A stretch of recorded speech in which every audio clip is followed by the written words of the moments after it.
तो दोस्तों लिट्टी चोखा को जैसे ही सिनेमा हॉल में रिलीज किया गया, आप सभी ने इस फिल्म को इतना ज्यादा प्यार दिया कि इस फिल्म को ब्लॉकबस्टर घोषित कर दिया गया है। और दोस्तों ऐसा हो भी क्यों नहीं, इस फिल्म को बनाने में कोई भी कसर नहीं छोड़ी गई थी। एक तरफ जहां इस फिल्म की कहानी बेहतरीन थी, दूसरी ओर इस फिल्म के गाने और सिनेमेटोग्राफी भी कमाल की थी। वैसे इस फिल्म को डायरेक्शन किया था पराग पाटिल जी ने, जिनकी डायरेक्शन मुझे पर्सनली भी बहुत पसंद है।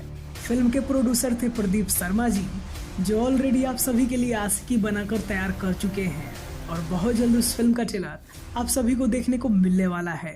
वैसे दोस्तों पराग पाटिल और प्रदीप के शर्मा की जोड़ी बॉक्स ऑफिस पर काफी बेहतरीन परफॉर्मेंस दे रही है। और दोस्तों लिट्टी चोखा की सफलता के बाद इस फिल्म के मेकर्स बहुत ज्यादा खुश हैं। वेल आप सभी को बता दें कि सूत्रों से ऐसा पता चला है कि इस फिल्म का सीक्वल भी आप सभी को देखने को मिलने वाला है। और दोस्तों इस फिल्म के सीक्वल की अनाउंसमेंट बहुत जल्द की जाएगी। वैसे एक बुरी अपडेट ये है कि इस फिल्म में शायद काजल राघवानी नजर नहीं आएंगी और इस फिल्म में आपको कोई और एक्ट्रेस देखने को मिलेंगी। वैसे दोस्तों जैसी उम्मीद है कि इस फिल्म में अक्षरा सिंह या फिर आम्रपाली दुबे नजर आ सकती। वैसे आप इस फिल्म में किस हीरोइन को देखना चाहते हैं ये हमें कमेंट में जरूर बताइएगा।